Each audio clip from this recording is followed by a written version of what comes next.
हर हर महादेव। दोस्तों, आपके अपने चैनल शिव धार्मिक में आपका बहुत बहुत स्वागत है। भगवान भोलेनाथ की कृपा आप पर और आपके परिवार पर सदा सर्वदा बनी रहे। धर्मराज युधिष्ठिर कहने लगे कि हे भगवान, मैंने भाद्रपद शुक्ल एकादशी अर्थात 500 एकादशी का सविस्तार वर्णन सुना। अब आप कृपया करके मुझे अश्विन क्वार माह के कृष्ण पक्ष की एकादशी के विषय में बतलाइए।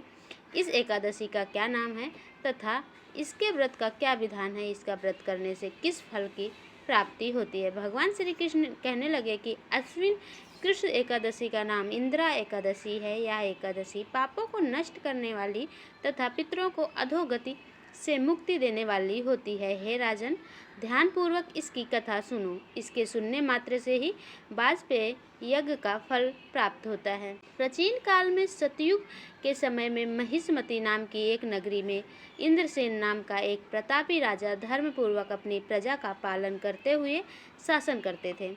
वह राजा पुत्र पौत्र और धन आदि से संपन्न और भगवान विष्णु के परम भक्त थे। एक दिन जब राजा सुखपूर्वक अपनी सभा में बैठे थे तब आकाश मार्ग से महर्षि नारद उतरकर उनकी सभा में आए।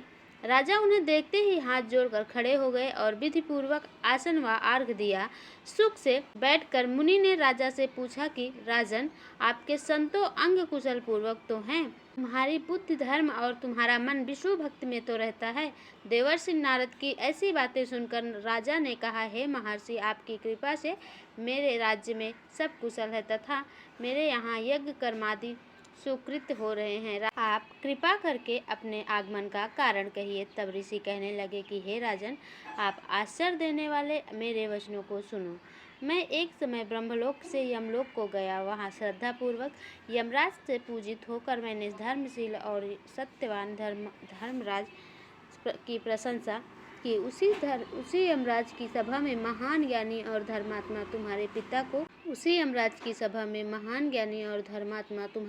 को एकादशी का व्रत भंग होने के कारण देखा। उन्होंने संदेशा दिया, सो मैं तुम्हें कहता हूँ। उन्होंने कहा कि पूर्व जन्म में कोई विघ्न हो जाने के कारण मैं यमराज के निकट रहा हूँ।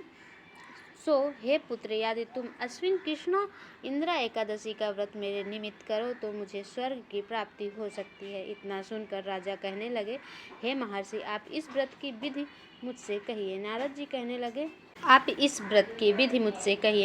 कहने लगे, अश्विन माह की कृष्ण पक्ष की दशमी के दिन प्रातःकाल श्रद्धापूर्वक स्नान आदि से निर्वृत्त होकर तो पुनः दोपहर को नदी आदि में जाकर स्नान करें। फिर श्रद्धापूर्वक पितरों का श्राद्ध करें और एक बार भोजन करें। प्रातःकाल होने पर एकादशी के दिन दातून आदि करके स्नान करें। फिर व्रत के नियमों को भक्तिपूर्वक ग्रहण करना चाहिए और व्रत का संकल्प ले कि मैं आज संपूर्ण भोगों को त्याग कर निराहार एकादशी का व्रत करूँगा। हे अच्युत, हे पुंडरीकाक्ष, मैं आपकी शरण में हूँ, आप मेरी रक्षा कीजिए।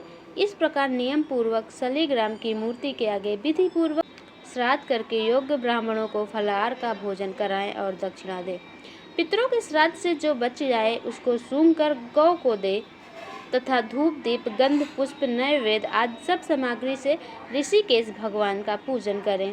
रात में भगवान के निकट जागरण करें। इसके पश्चात द्वादशी के दिन प्रातः काल होने पर भगवान का पूजन करके ब्राह्मणों को भोजन कराएं। भाई बंधुओं स्त्री और पुत्र सहित आप भी मौन होकर भोजन करें। नारद जी कहने लगे कि हे राजन, इस विधि से यदि तुम आलस्य रहित होकर इस एकादशी का व्रत करोगे तो तुम्हारे पिता अवश्य ही स्वर्गलोक को जाएंगे। इतना कहकर नारद जी अंतर ध्यान हो गए। नारद जी के कथा अनुसार राजा द्वारा अपने बांधवों तथा दासों सहित व्रत करने से आकाश से पुष्प वर्षा हुई और उस राजा का पिता गरुड़ पर चढ़कर विष्णुलोक को गए।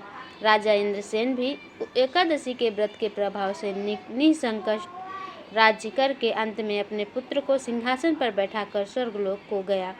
हे युधिष्ठिर, यह इंदिरा एकादशी के व्रत का महात्म्य मैंने तुमसे कहा।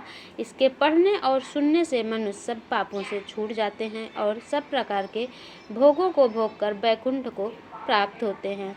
दोस्तों, ये रही इंदिरा एकादशी की व्रत कथा आपको कैसी लगी कमेंट में ज़रूर बताएं और चैनल पर नए हैं, अभी तक चैनल को सब्सक्राइब नहीं किया है तो अगर आज की वीडियो आपको अच्छी लगती है तो चैनल को सब्सक्राइब करके बेल आइकन को प्रेस कर दें। इससे ये होगा कि इस चैनल पर अपलोड होने वाली वीडियो की नोटिफिकेशन आपको सही समय पर प्राप्त होगी।